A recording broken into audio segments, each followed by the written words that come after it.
Hey everyone, my name is Mr. Hicks. I am going to be doing a reading of the book titled Stamped: Racism, Anti-Racism, and You. This is a book written by Jason Reynolds and Ibram X. Kendi. Come here, Tubman. Come. Today I am going to be joined by my co-host. This is my dog Tobin. He's a corgi. He's about 3 years old. Let's get started. All right, so here we go, chapter 11. This is called Mass Communication for Mass Emancipation. I had a friend. Let's call him Mike. He was 6'5" and an easy 300 pounds. A football player. I'd watched him truck people on the field. Watched him put parents' children on gurneys, all in the name of school pride and athletic victory. I'd watched him grunt and spit and slap himself around like a beast. And we cheered for him, said his name in the morning announcements, wrote about him in the school paper, and held an in-school press conference when he committed to playing football in college. But many of us cheered for him for other reasons. Because he was part of the tap dance club.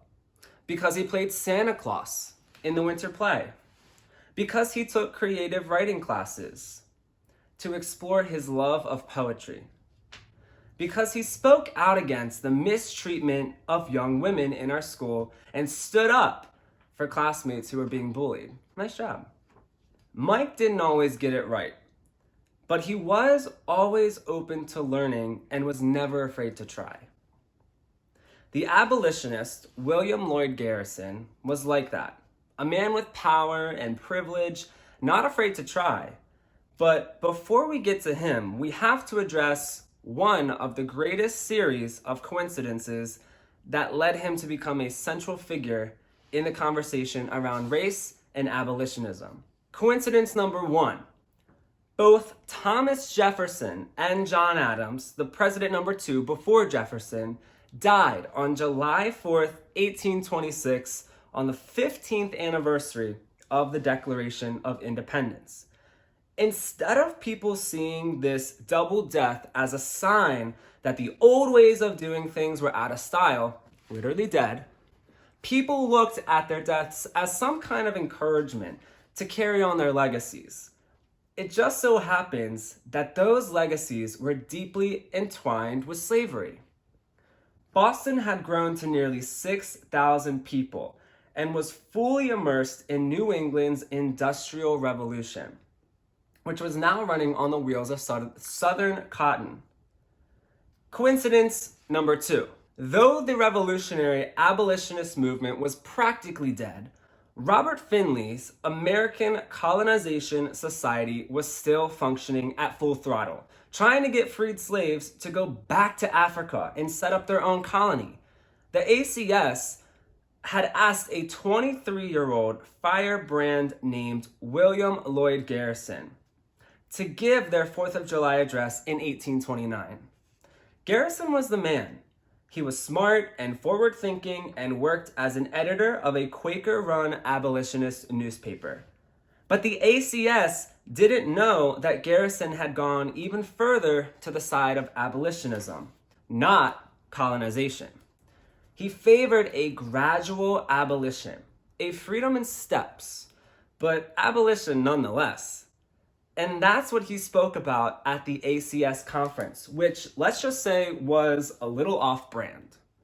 Like someone speaking at a Nike conference suggesting that the future of better running wasn't better sneakers, but better feet.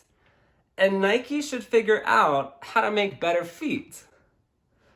Garrison wasn't the only man who felt this way about abolitioning slavery, not sneakers, and he was very afraid to speak out against colonization. David Walker was another. Walker was a black man, and he had written a pamphlet titled An Appeal to the Colored Citizens of the World, arguing against the idea that black people were made to serve white people. Walker's appeal spread. Garrison read it. Eventually, the two men met.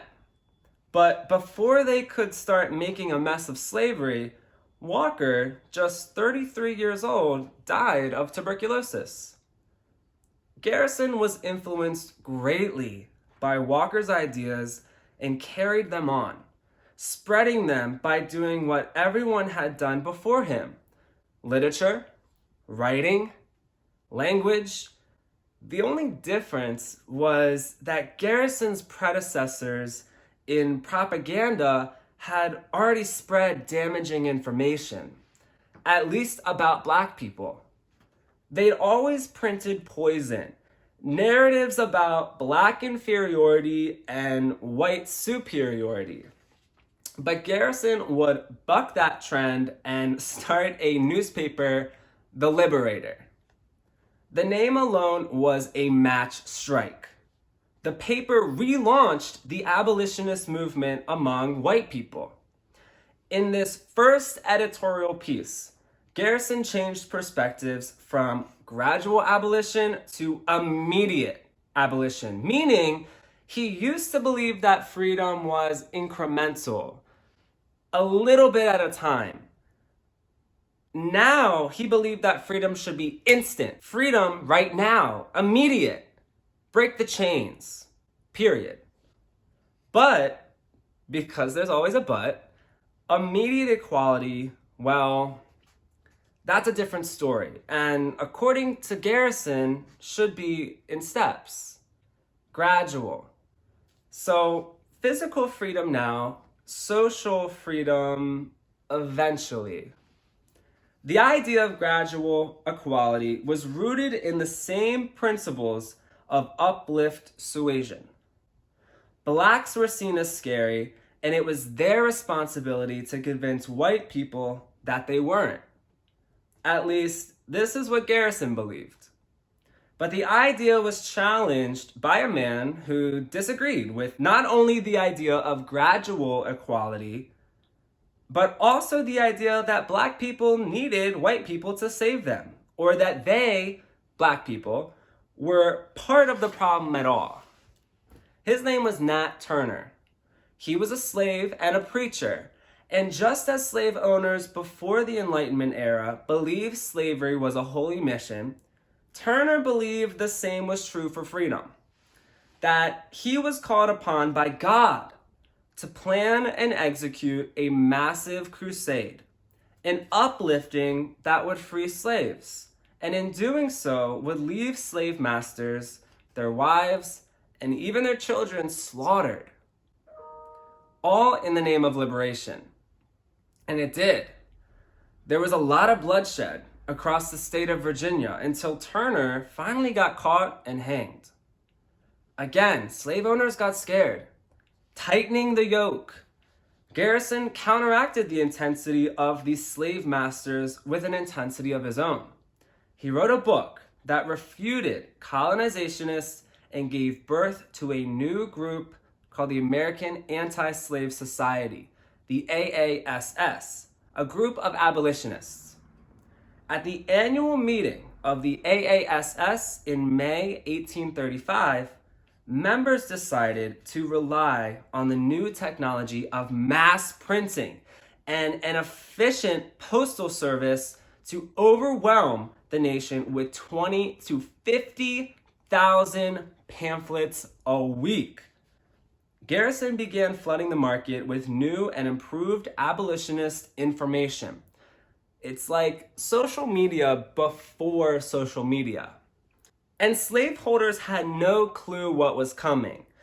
1 million anti-slavery pamphlets distributed by the end of the year. All right, thank you again. My name is Mr. Hicks. Thank you so much for reading chapter 11 with me. I hope you enjoy the rest of your day. I'll catch you later.